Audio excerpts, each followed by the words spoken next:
نو خدای خسړی چاته وی روزدار ته کتب علیکم الصیام کما کتب علی الذین من قبلکم پتاسو روزې فرض دي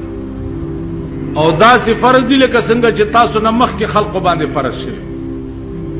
اوس دا فرض دي څه دپاره دې دپاره چې تتقون تاسو ښه سړي شي نو معلومیږي دا چې روزدار ښه سړی او ښه سړی هغې نه زیات بل څوک کېدی شي چې چاته خدای ښه سړی یو خو مونږ خلقو ته ښه سړي وي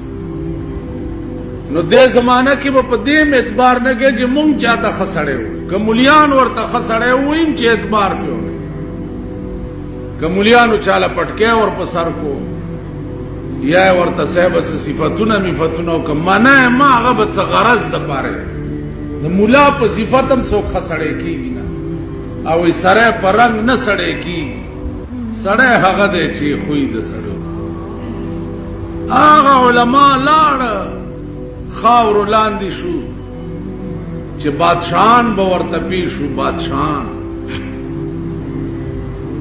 او بادشاہ ته به ووایي چې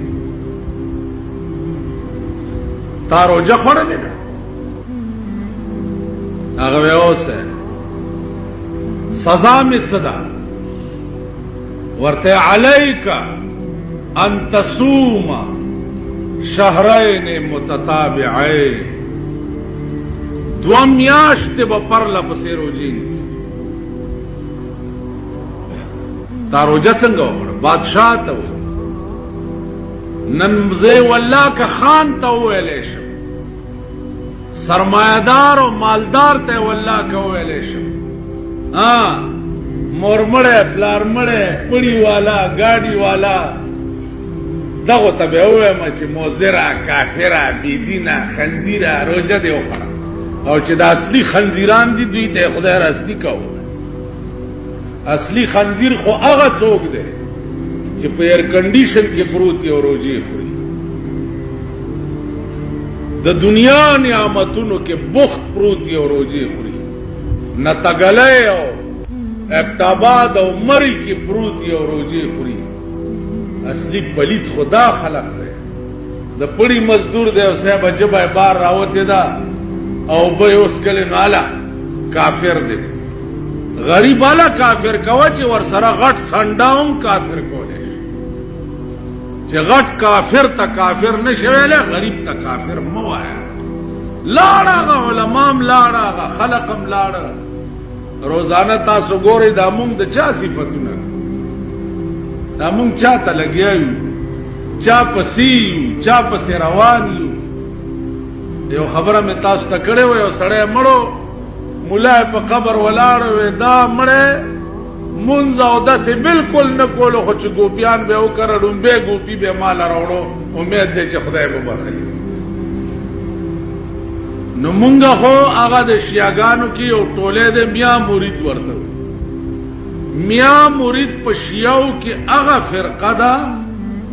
هغه فرقه چا روجې معاف کوي او جنت تم سړی لیږي او دوزخ ته هم لیږي او هر څه پې کوي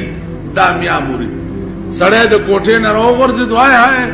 او میا صاحب بچکو کې نی مړو سړی اکسیډنټ وکړو میا صاحب بچکو کې نی مړو سړی ډېر بیمار و میا صاحب بچکو کې نی مړو په شیعو کې میا مرید 22 فرقې دي په شیعو کې 22 فرقې په 22 کې یو فرقه دا میا مرید نو هر څه معاف کوي مونږ هغه میا مریدان ګوپي ګولې راوړو دخل الجنت راغې روټۍ وخوړه دخل الجنت او صاحب پټکی په سر کو مونږ هغه شرمېدلي نو زمونږ خولې له هم ګوره اعتبار نشته ښه همغه څوک دی چې چاته خدای ښه وي او خدای هغه چاته ښه ویلي دي چې چا روژې ونیسي د روژو عزیزانو بیا خپل آداب د روژې دې نه لوی فضیلت بل څه کېدی شي رسول الله صلی الله علیه وسلم فرمایي چې ما ته خدای ووایي ما ته خدای ووی نو دا حدیث قدسی دی. حدیث کے اقسام دی نو یو قسم پہ کہ حدیث قدسی دی. حدیث قدسی دیتا وی چی پیغمبر سرا اللہ خبر بغیر دا واسطے نہ کری، جبرائیل وغیرہ وغیرہ ایچ واسطہ پکی نہیں، بغیر دا واسطے نے خبری کری دیتا حدیث قدسی. رسول اللہ صلی اللہ علیہ وسلم فرمائی چی ما تا خدای ہوئے چی وَلَخَلُوفُ فَمُّ الصَّائِمِ اطیب عند اللہ من مسک. دروجدار دخلے اغا وگمہ چی دا اللہ وی دخلے وگمہ ماتا دا مشک و دا عنبرو نم بہتر. کتا سو خیالو کئی ماسپخین مازیگر ٹیم کی دروجدار خلق سے خاص وگم پیداشی اگئی پا بدا ورسی اللہ وی دغا وگم دخلے چی دے دا ماتا دا مشک و دا عنبرو نم بہتر. دغا وجہ دا امام شافعی رحمت اللہ علیہ فرمائی چی پروجہ کی بسڑے مسواک نمگی. مسواک ولی زکا چی دغا وگما دخلے پا مسواک لریش او اللہ وی دا وگما زما خوخا دا نو دی وجناڈو مسواک مگما چی دا وگما لارنش. امام ابو حنیفہ رحمت اللہ علیہ مذہب دادے چی نا دے وگمینا اغا ظاہر وگما دخلے مراد ندا، دے وگمینا اغا وگما دخیٹی او دلوگی مراد دا. اللہ وی دا دلوگی وگما دخلے چی دا دا ماتا دا مشک و عنبرو نم بہتر دا نو دلوگی وگما چی دا پا مسواک نلرگی. دا اختلاف تے دا احناف و دا شوافع و مذہب.